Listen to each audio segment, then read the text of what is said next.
Estou exilado no campo, me sinto mal.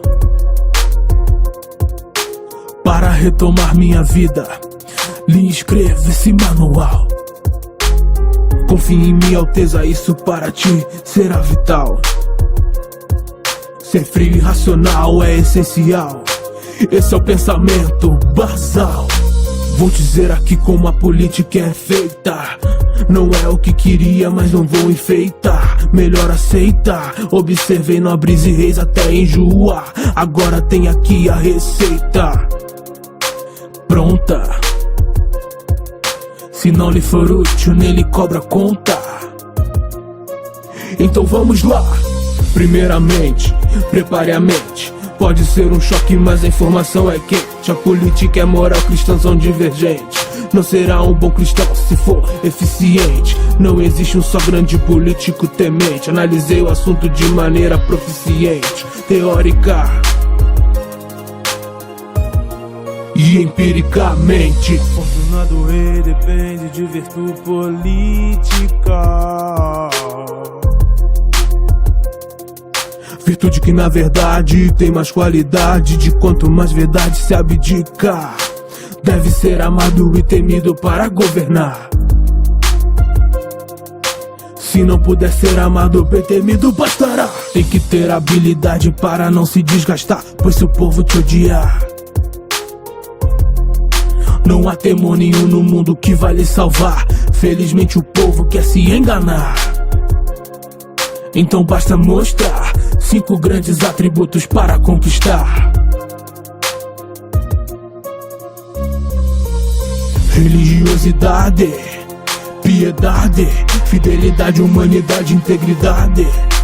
Resumindo, a vossa alteza basta ter inteligência e sagacidade. Lembre-se, temido, quem sabe amado, só não se discute a ponto de ser odiado. E se precisar se revelar ao inimigo, seja rápido, imprevisível. Nem pense em ser digno, exceto eu lhe digo. Acabar com a descendência é imprescindível, e só assim a dinastia continuará. Comida na mesa é o que sempre importará. E por esse fim, todos esses meios hão de se justificar. Nicolau Maquiavel, ao seu dispor.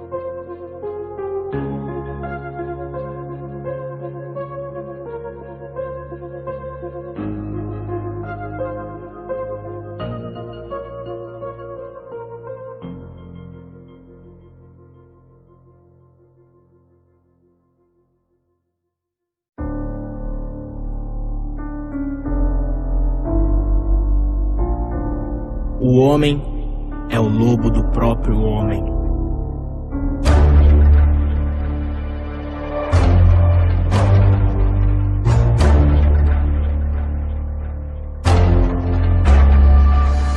Medo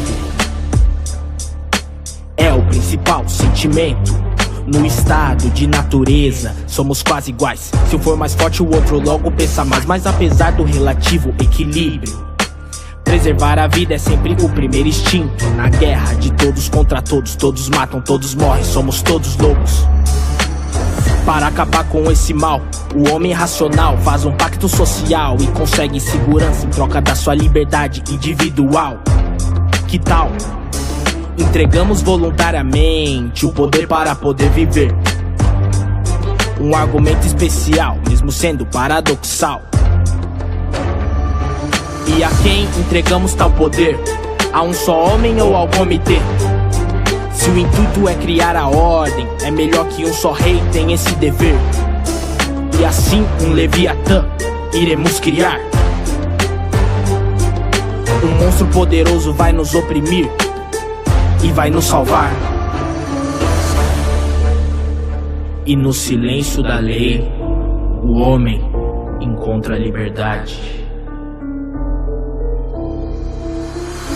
Não mato, não morro, não opino, respiro, não invado, mas durmo e não pilho, mas vivo. É só obedecer que o monarca irá me proteger. E assim um homem assustado natural foi trocado por um servo artificial. Agora cuido da minha vida sem me preocupar, pois se mexer comigo o Leviatã vai te pegar. O Leviatã vai te pegar. O Leviatã vai te pegar. O Leviatã vai te pegar. Medo é o principal sentimento. No estado de natureza somos quase iguais. Se um for mais forte o outro logo pensa mais. Mas apesar do relativo equilíbrio, preservar a vida é sempre o primeiro instinto. A guerra de todos contra todos, todos matam, todos morrem, somos todos lobos. Para acabar com esse mal, o homem racional faz um pacto social e consegue segurança em troca da sua liberdade individual. Que tal? Entregamos voluntariamente o poder para poder viver. É genial, mesmo sendo paradoxal.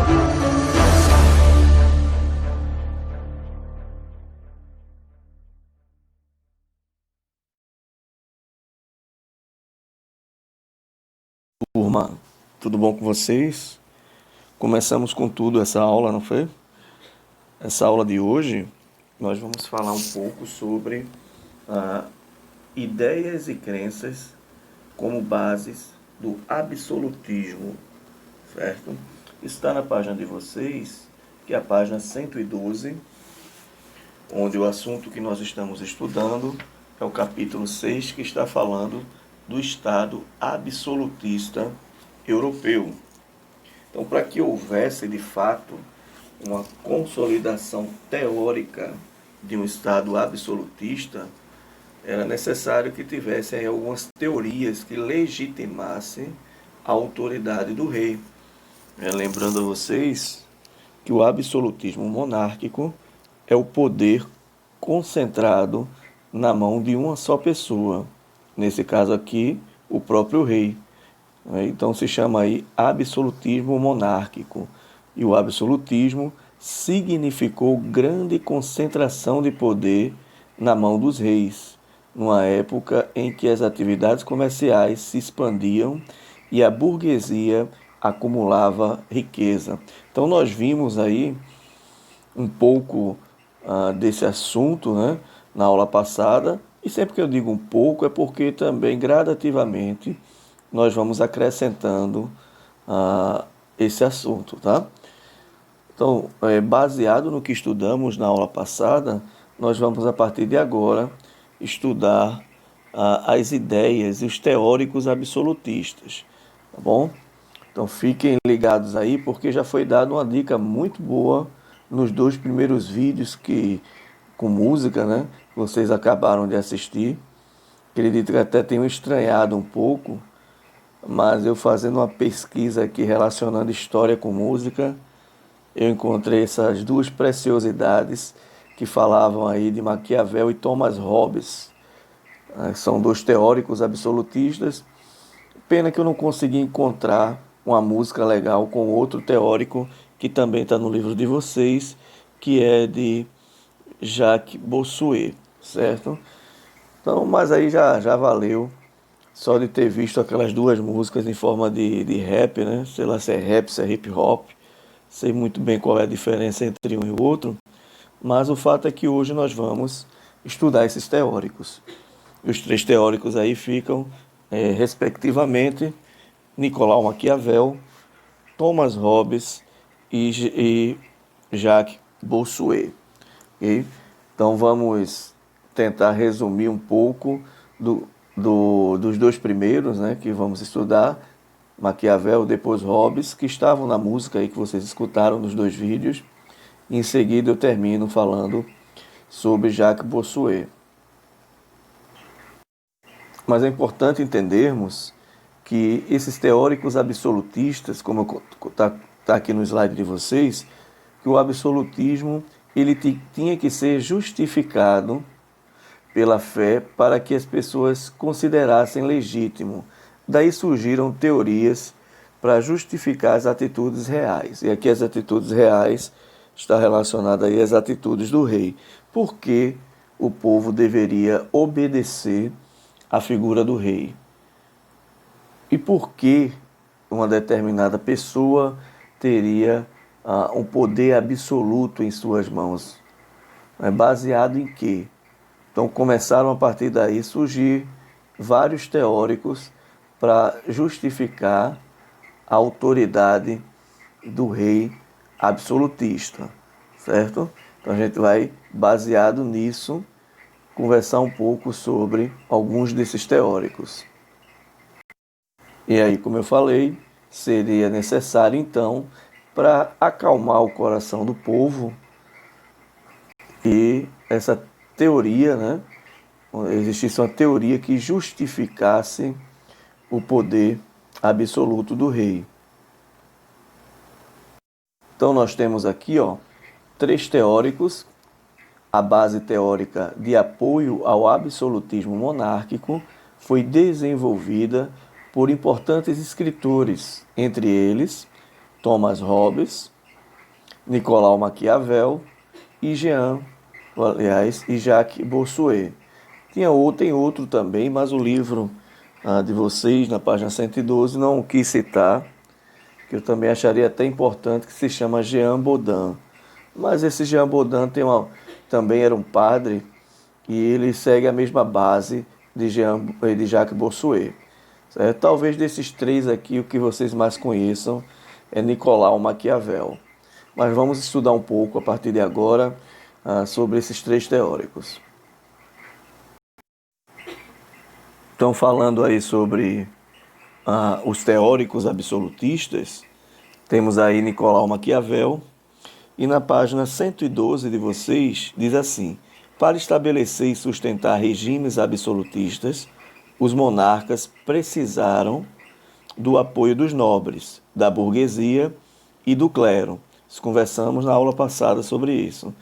Mas também necessitava da submissão do conjunto da população. Alguns historiadores destacam que desde a formação das monarquias medievais, o poder dos monarcas era considerado sagrado. O rei absolutistas teriam se aproveitado dessas antigas crenças para reforçar ainda mais a sua autoridade, e precisaram também de teorias que justificassem seu poder e que defendessem a ideia de que somente um rei forte poderia solucionar os problemas da sociedade. Esses pensadores ficaram conhecidos então como teórico absolutista. E o primeiro que aparece, e nós vamos falar, é o Nicolau Maquiavel, que viveu aí entre 1469 e 1527. Então, Nicolau Maquiavel, ele foi, além de um historiador, poeta, diplomata, músico italiano do Renascimento. Quando a gente fala aqui diplomata, a gente pode também acrescentar que ele era um tipo de primeiro-ministro, alguém responsável aí por questões exteriores, né, política externa, um tipo de chanceler. Então Maquiavel era um homem, na verdade, além de muito culto, muito preparado, pois tinha muito conhecimento a respeito da arte de guerrear, de se manter no poder, de chegar ao poder. Maquiavel, ele é uma das figuras mais controversas que existe. Inclusive o termo que utilizamos nos dias de hoje, quando a gente chama assim, você fez algo maquiavélico, é por causa do nome Maquiavel. Veja que interessante, né? E Maquiavel, ele se torna de fato uma figura bem controversa, porque ele tem uma frase bem conhecida que diz: os fins justificam os meios. Ou seja, independente dos meios que utilizar, o fim vai justificar tudo. Então, para Maquiavel, a ética que a gente fala tanto, né? Vamos agir de forma ética, e agir de forma ética é de uma forma que não prejudique ninguém, né? De forma alguma. Então essa na verdade é uma ética cristã. Maquiavel vai romper com essa questão dessa ética cristã, e a ética dele vai ser uma ética conveniente. Se tiver que fazer o mal para se chegar no poder, que faça. E daí surgir aí essa forma de pensar, de usar o nome Maquiavel de forma pejorativa, né? Chamando alguém de maquiavélico, alguém que não tem uma ética na hora de agir, como se fosse algo diabólica, né? Então, Nicolau Maquiavel, ele é reconhecido como fundador do pensamento e da ciência política moderna, pelo fato de haver escrito sobre o Estado e o governo como realmente são e não como deveriam ser. Então vejam, Maquiavel, ele inaugura um período em que há uma preocupação do lado dele de se formar um tipo de Estado laico, né? Ou seja, não era um Estado que deixasse de acreditar em Deus, mas que a igreja não se meteria nas questões políticas. E aí é interessante que ele justifica dizendo: vocês tiveram muito tempo para cuidar da sociedade, procurar ensinar os princípios éticos, morais, e vocês falharam com isso. Então é melhor que vocês vivam no mundinho de vocês, dentro das igrejas, enquanto quem entende de política vai administrar uma nação, né? De fato uma nação. Então ele inaugura aí essa política moderna, onde vai buscar essa separação, mas com a igreja. Por isso que diz que pelo fato de haver escrito sobre o Estado e o governo como realmente são, e não como deveriam ser. Ou seja, ele é muito pragmático. Pragmático é aquele que não tem muito arrodeio e que não projeta como deveria ser um Estado, mas como de fato ele é. Ok? Então deixa eu passar aqui. Então, um dos livros mais conhecidos de Maquiavel é o livro chamado O Príncipe, que no original tem como título O Principado, certo? Mas ficou mais conhecido na tradução como O Príncipe. E ele oferece esse livro aí à família Médici, né? Especificamente a Lourenço de Médici. E esse livro é um dos mais lidos no meio político, porque ensina como se chegar ao poder através do que ele chama de virtude. Virtude é uma palavra que dá a ideia de virtude, né? Ou seja, uma pessoa virtuosa é uma pessoa que tem habilidades ou para chegar no poder ou para se manter no poder. Então são essas habilidades que ele vai escrever nesse livro O Príncipe, que na verdade não é uma teoria do Estado, mas é uma teoria de manutenção do poder. Então, ele usa o termo virtude e também usa um outro termo chamado fortune, que tem a ver com fortuna. E a fortuna aí é aquela pessoa que nasce em berço de ouro.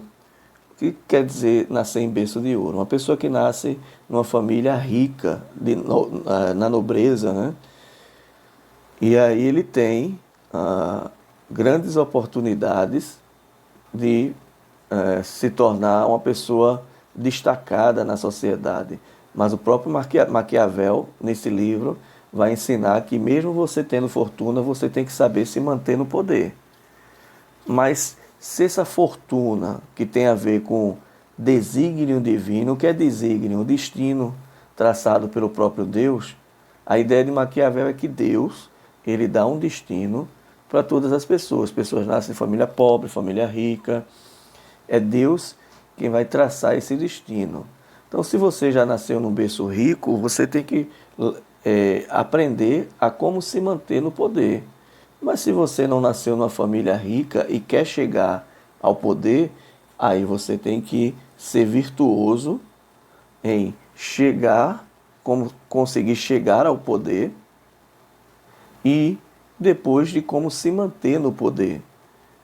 Então esse livro de Maquiavel é um escrito, é uma cartilha para quem estuda política, para quem quer ser um político nos dias de hoje, mas é um livro muito perigoso, porque tem muitas coisas que fogem daquilo que a gente chama hoje de ético. Infelizmente, é lido para se fazer o mal, no sentido de querer se manter no poder, os políticos de hoje, né? E não estão preocupados aí no povo, apenas em se manter no poder. Então esse livro aí é um manual de como se chegar ao poder e de como se manter. Então O Príncipe é provavelmente o livro mais conhecido de Maquiavel e foi completamente escrito em 1513, apesar de publicado postumamente em 1532. Esse livro é dividido em 26 capítulos.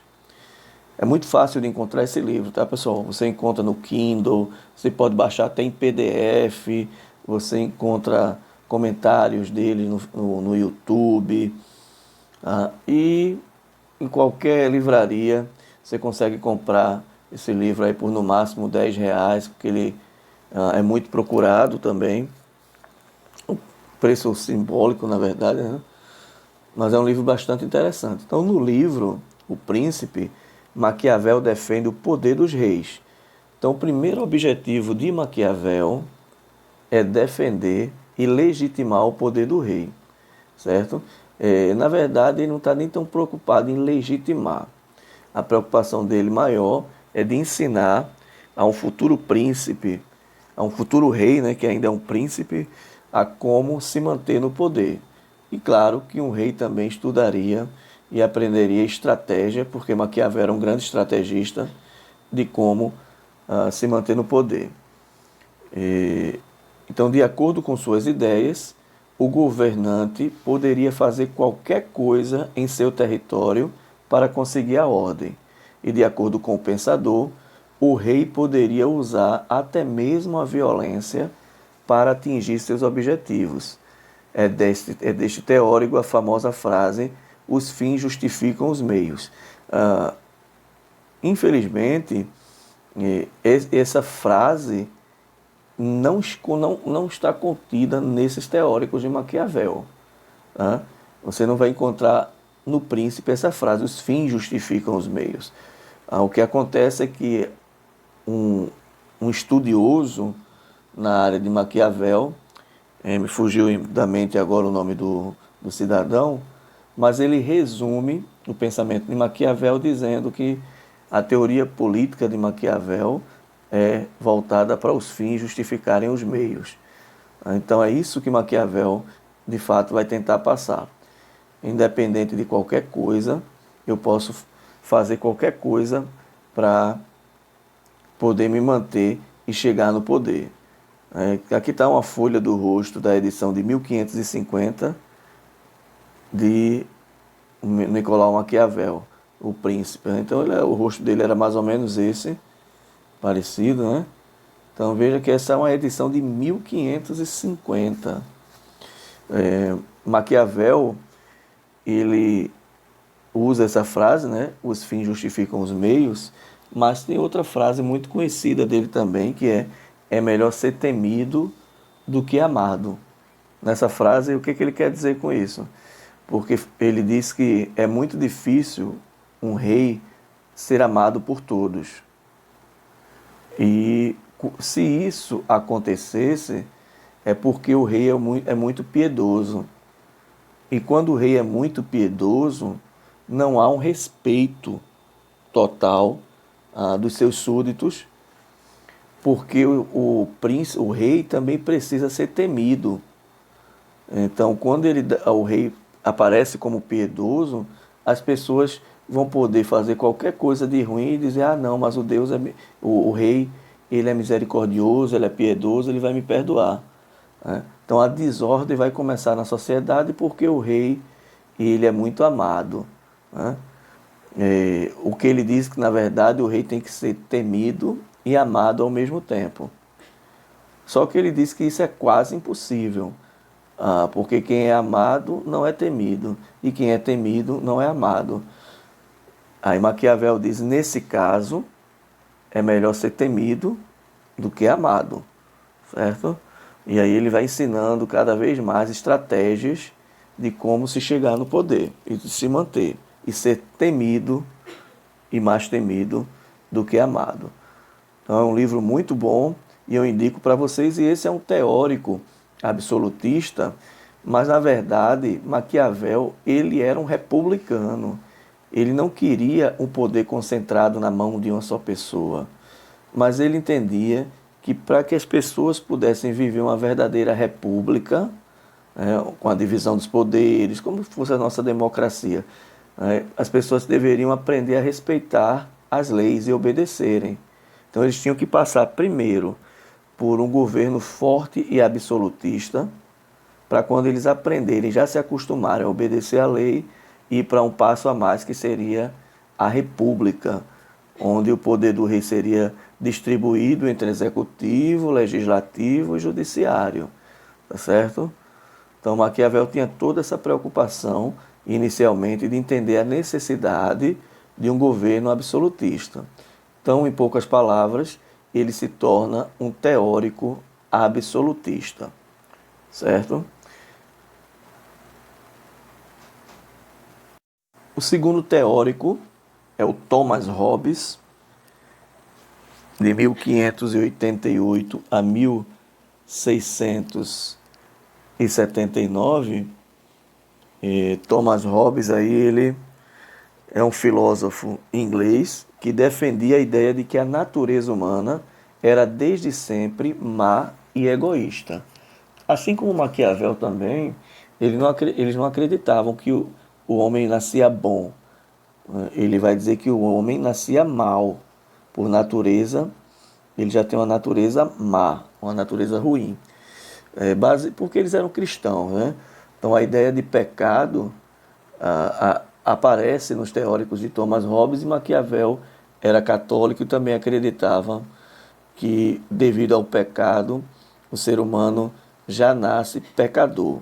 Então a sua natureza, ela tende para o mal e, consequentemente, para o egoísmo. Uma das frases principais dele aí é: o homem é o lobo do homem. É o que ele dizia, né? Vocês viram lá no vídeo que vai falando um pouco, na verdade fala bem pra caramba sobre esse teórico, o que significa homem é o lobo do homem. Só um Estado forte seria capaz de limitar a liberdade individual, impedindo a guerra de todos contra todos, como afirmou no seu célebre livro Leviatã. Então, o principal livro dele, aí, o mais conhecido, tem muitos livros bons, mas o Leviatã, essa obra chamada Leviatã, que era um tipo de monstro fenício, né, marinho fenício, na mitologia, e esse Leviatã representava o Estado. O Estado aí, a figura de um rei todo-poderoso, e que assumiria as rédeas de uma nação. Então, para Thomas Hobbes, deixa eu só passar aqui para ver se vai tratar aqui. Para Thomas Hobbes, existem dois estados. Estados aqui que eu quero falar no sentido de estágio. É o estado da natureza, né?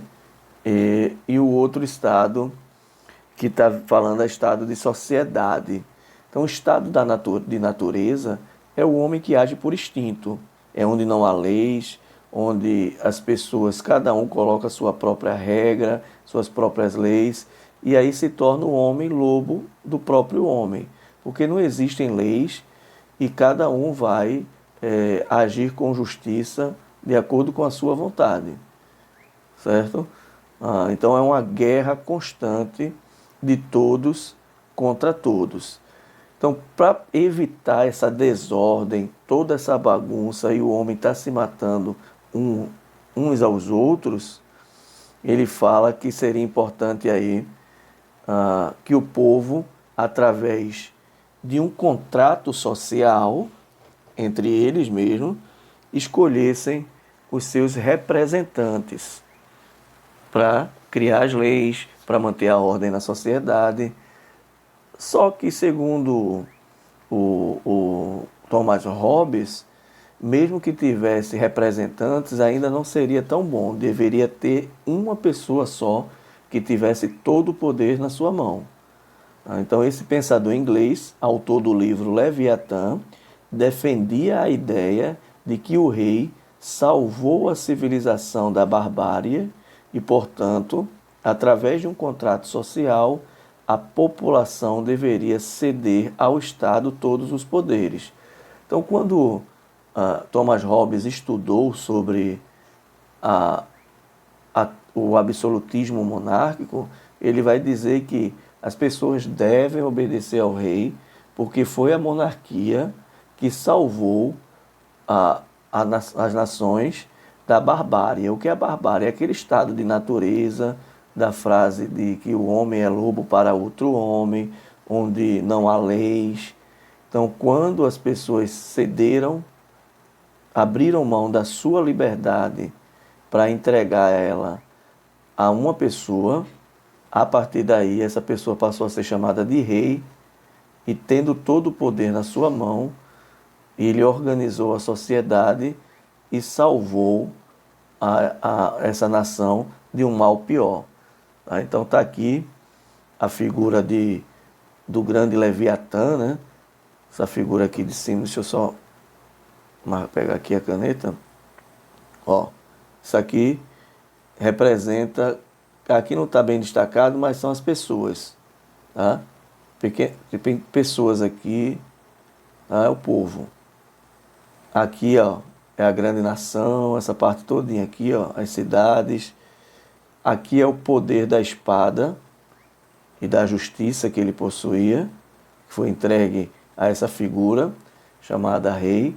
E aqui, ó, representa o poder executivo, legislativo e judiciário, tudo concentrado na mão de uma só pessoa, que é a figura do rei. E como é que essa pessoa foi escolhida para ser rei em épocas remotas? O povo mesmo escolheu alguém que fosse inteligente, sábio e habilidoso com armas, e que tivesse realmente a capacidade de se tornar um líder de um povo, de uma nação. Certo? Então esse é o grande Leviatã. E por que Thomas Hobbes chama de Leviatã? Porque ele vê que a monarquia, o poder concentrado na mão de uma só pessoa, era perigoso, mas que era um mal necessário, já que precisava se manter a ordem na sociedade. Então a figura do rei para Thomas Hobbes seria então o grande Leviatã, esse monstro gigante, mas ele seria um grande rei, mas era um mal necessário. Não era algo de perfeito, mas era necessário para se manter a ordem, certo? Então, Leviatã representa esse grande monstro que seria a figura do rei. Então, sendo assim, o povo deveria obedecer à figura do rei pela própria gratidão, porque se não fosse o rei, não se teria uma ordem numa sociedade e a paz. Tá? Deixa eu passar aqui. Então, Thomas Hobbes defendia a ideia segundo a qual os homens só podem viver em paz se concordarem em submeter-se a um poder absoluto centralizado. Então, isso é um contrato social, é um contrato feito entre todos, onde eles abririam mão da sua liberdade em busca de viverem em paz. E aí eles concordam em se submeterem a um poder absoluto, centralizado. Então, os dois que nós estudamos, tanto Maquiavel quanto Thomas Hobbes, eles estão partindo de teorias para justificar e legitimar o poder do rei, né, do monarca. Mas a Igreja Católica, ela também buscou em alguns bispos e padres que eram membros da Igreja Católica, justificarem o poder do rei. Então, a Igreja Católica, como eu já falei para vocês, já estava perdendo muito seu poder, e principalmente aí com a crítica de Maquiavel também, da Igreja não se meter em questões políticas, mas existiram teóricos também católicos para legitimar o poder absoluto do rei.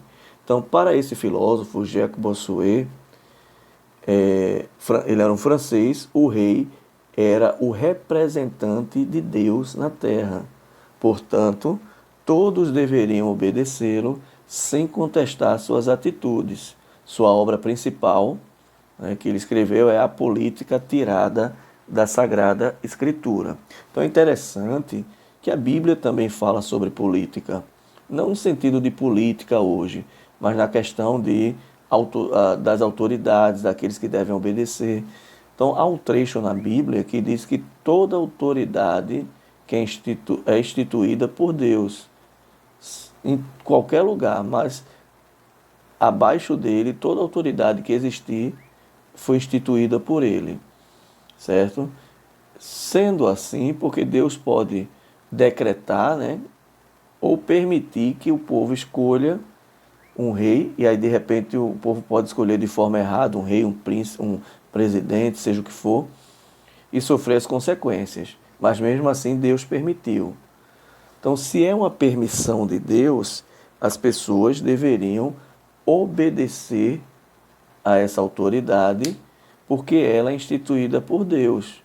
Então, desobedecer a uma autoridade seria, segundo Jacques Bossuet, desobedecer e desrespeitar o próprio Deus que colocou aquela pessoa no poder, certo? Então, nesse livro chamado A Política Tirada da Sagrada Escritura, ele vai afirmar, Jacques Bossuet vai afirmar que o rei é o representante de Deus na terra e os súditos deveriam obedecer porque ele foi divinamente escolhido.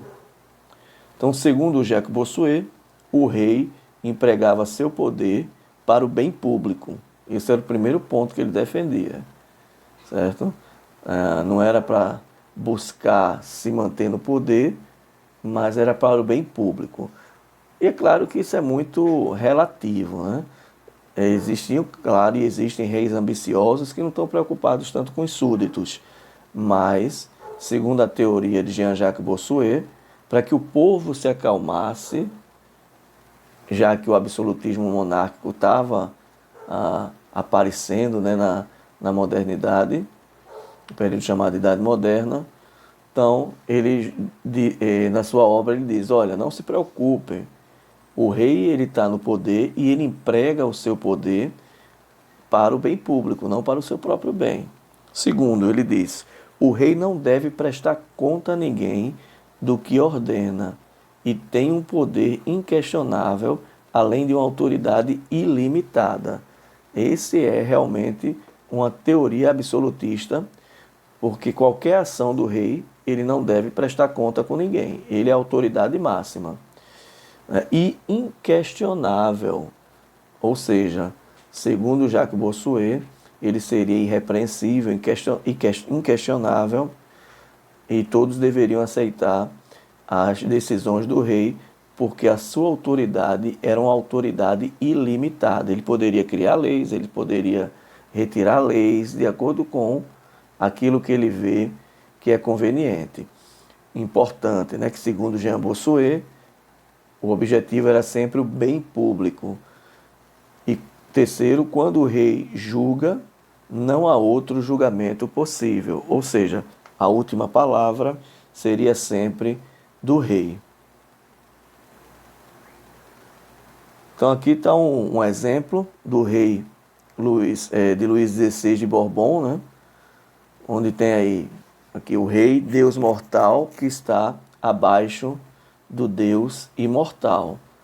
Então, esse governo absolutista tinha um poder tão ilimitado que se usou essa frase, que é Deus mortal está abaixo do Deus imortal.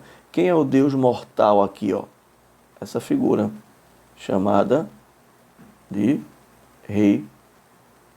Esse era o Deus mortal, que estava abaixo do Deus imortal, que era o Deus imortal, o Deus eterno, certo? Então, a ideia era como se fosse assim, Deus no céu e o rei na terra. Tanto que Luís XIV, ele utiliza aí essa frase, o Estado sou eu. Então, Luís XIV de Bourbon, conhecido como Rei Sol, a gente vai ver mais à frente porque isso, foi o maior monarca absolutista da França e reinou de 1643 a 1715. Vejam que a autoridade, como ele se achava, né? Dizendo: o Estado sou eu e Deus mortal está abaixo do Deus imortal. Então, visto aí, alunos, estudantes, né? Alunos não, estudantes, essas ideias e crenças como bases do absolutismo, vocês tiverem alguma dúvida, a gente vai retirar essas dúvidas na aula ao vivo. Mas falamos hoje sobre esses teóricos absolutistas, no qual tinham o objetivo de justificar, legitimando o poder do rei, mostrar que aquele rei tem o poder legítimo e não foi a força, usando a força que ele recebeu esse poder. Então vimos aí Maquiavel, com seu escrito O Príncipe, né?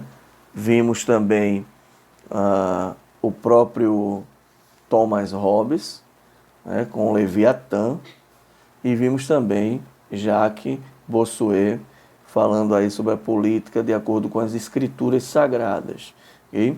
E, para finalizar, eu vou deixar vocês aí com um último vídeo bem curtinho, falando de forma geral o que nós acabamos de estudar. Então, um abraço para vocês e assistam esse vídeo para finalizar a nossa aula.